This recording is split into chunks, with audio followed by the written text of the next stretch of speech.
อาจารย์สิแบ่งออกเป็นสองระยะในการก่อสร้างพระธาตุหลวงระยะที่หนึ่งพระธาตุหลวงนี้สร้างขึ้นในปีพ.ศ. 2536พ.ศ. 2536ในสมัยพระเจ้าจันทบุรีประสิทธิศักดิ์หรือสื่ออีกอย่างหนึ่งว่าพระเจ้าจันทบุรีอวยรวยเป็นยังพระเจ้าจันทบุรีจึงสร้างพระธาตุหลวงยังจากว่าในสมัยนั้นมีพระสงฆ์ภาวรา5 องค์เดินทางมาเผยแผ่พุทธศาสนาในเขตสุวรรณภูมิลาวไทยพม่าพม่าแต่ก็มีลาวมีจำนวนนั้นแต่คนลาวแต่นะถือพุทธศาสนาในเมื่อในถือพุทธศาสนาเข้าใจลึกซึ้งแล้วก็เลยมาเห็นถาหลวงนี้พระเจ้าจันทบุรีก่อสร้างขึ้นแต่พิษโดยเอา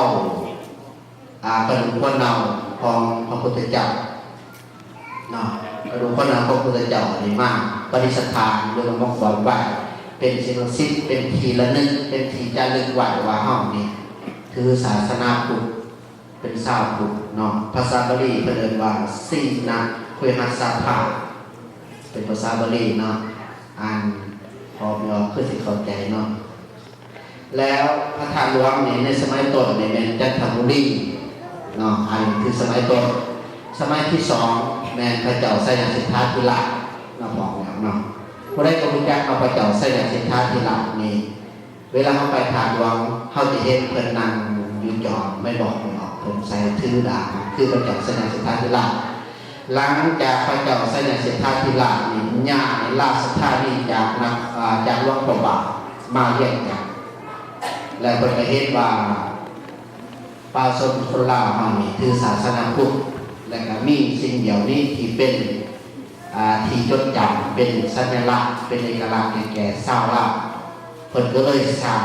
พระธาตุหลวงกว้างตกเก่าขึ้นให้ใหญ่กว่าเก่าที่เฮาเห็นปัจจุบันนี้พระเจ้า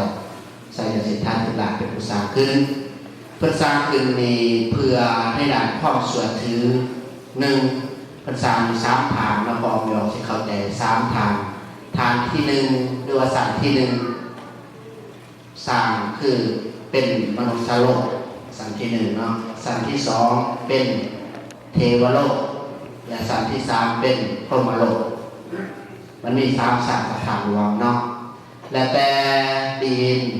ฐานหลวงครับยอดสูงอยู่ประมาณ45 เมตรความหมายคือว่าเอากำหนดเอา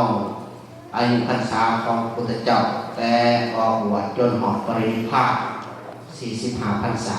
เพิ่นกำหนดแล้วจะสร้างเนาะแล้วสั่งที่3พอเนาะสั่งที่3ของพระธาตุหลวงจะมีลูกถาดเนาะไม่ออกแต่เห็นเนาะ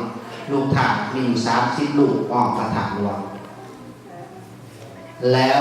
เพิ่นเป็นภาษาบาลีว่าติงสาปารมีหรือว่าเป็นแบบบ้านเฮาว่าปารมี30 ถาดเป็นยังจะว่ามีปารมี30 ถาดเพราะเพิ่นเขียนคำสอนใส่แผนคำเนาะแผนคำของเพิ่นตะกอนมีคำหลายเลยเพิ่นเขียนคำสอนใส่แผนคำและบรรจุใส่ถาดตั้งแต่ทานปารมีจนหอดอุเบกขาเดี๋ยวอาจารย์สีมาบอกมาฟังว่าทานปารมีของอุเบกขาเป็นแบบไหนเนาะทานปารมีนี่พอมีเราเข้าใจว่าเป็นศาสตร์ของพระเวสสันดรศาสตร์ทุกทางคือเสวยนะถ้ามี